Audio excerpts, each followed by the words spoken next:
video for lesson 102A on my website, Subtracting Signed Numbers. Before watching this lesson, make sure that you've seen the previous lesson, lesson 101, Adding Signed Numbers. We're going to be using a lot of that information in this lesson, so make sure that you've watched that lesson and make sure that you fully understand it.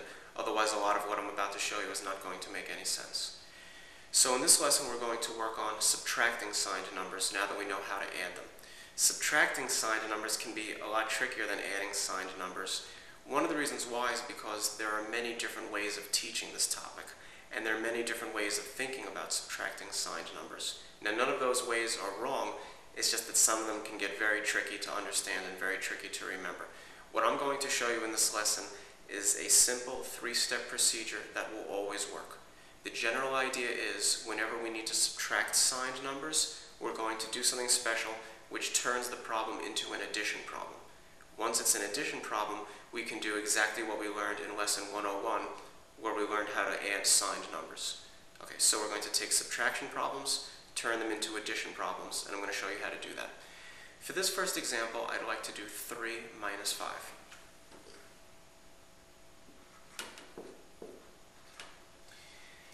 Now, right off the bat, I know that many students are thinking, hey, wait a minute, you can't do that, you're just not allowed.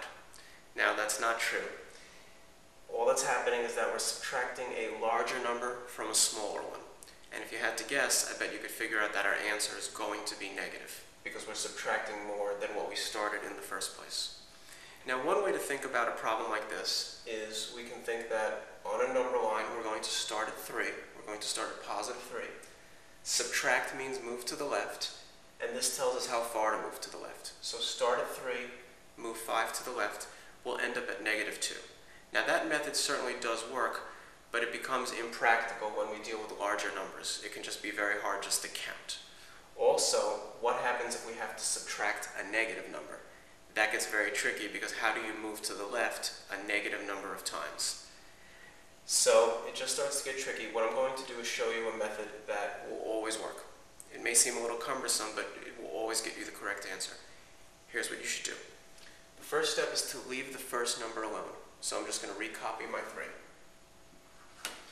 Now, I'm going to change my subtraction operation to addition. So instead of subtraction, I now have addition. Now, the very important third step is that I have to change the sign of the second number. Now, if you look, don't get confused by this minus sign here. This is our subtraction sign. We're really dealing with a positive 3 minus a positive 5.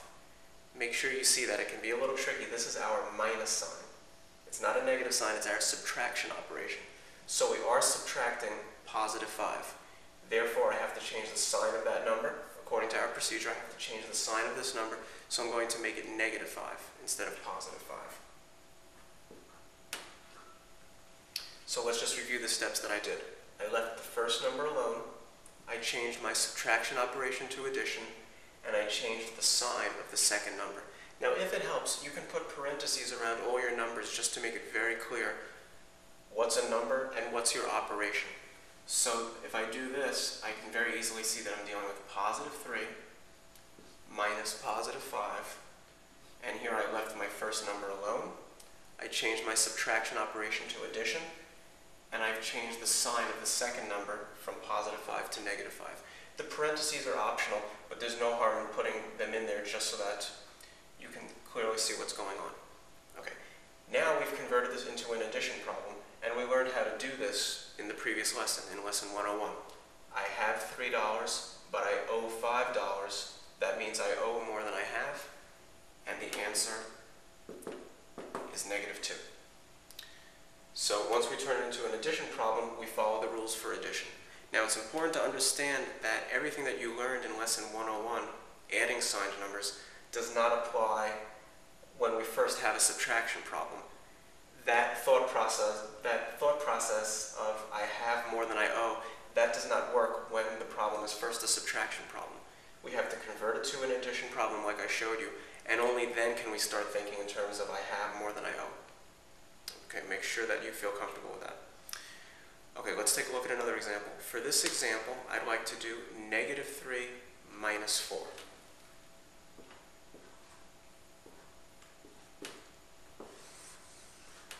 Okay, now this is when students start to get a little flustered.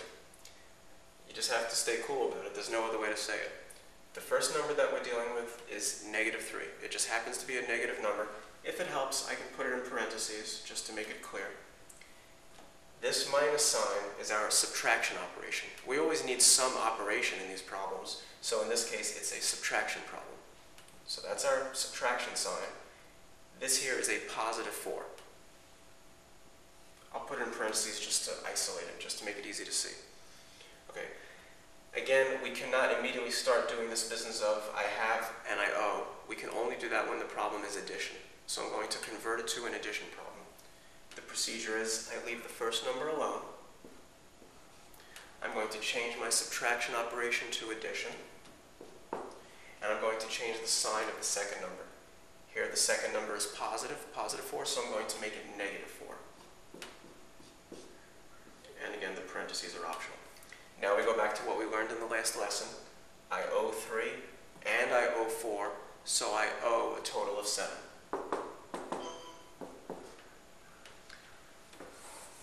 Okay, so make sure you see how that works. It may seem cumbersome, but if you follow these steps, you're guaranteed to always get the right answer. No doubt about it.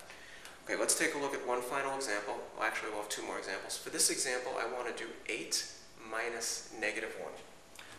I'm going to actually go ahead and do it over here. 8 minus -1. Now that can really look overwhelming, but let's just digest what it is. The first number is a +8. Then we have our subtraction operation, and we happen to be subtracting a negative number.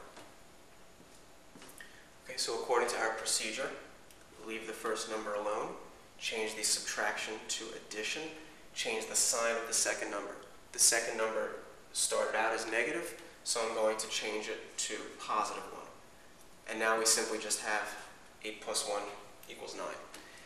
Now, many students learn a little shortcut for this. The shortcut is basically if you see 2 minuses in a row, you can make them both positive. Some students like to think of that as like a double negative equals a positive. That is a shortcut that does work. If it helps you, you can think of it that way, but I think it's advisable to just follow our 3-step process rather than thinking about little shortcuts because it's very easy to get confused. I left the first number alone, I changed subtraction to addition, and I changed the sign of the second number. Then I just added, and it was actually a very easy addition problem. Let's look at one more example. Here I want to do -9 minus -5. Okay, now we see a lot of minus signs there. We just have to digest what's what. The first number is a -9.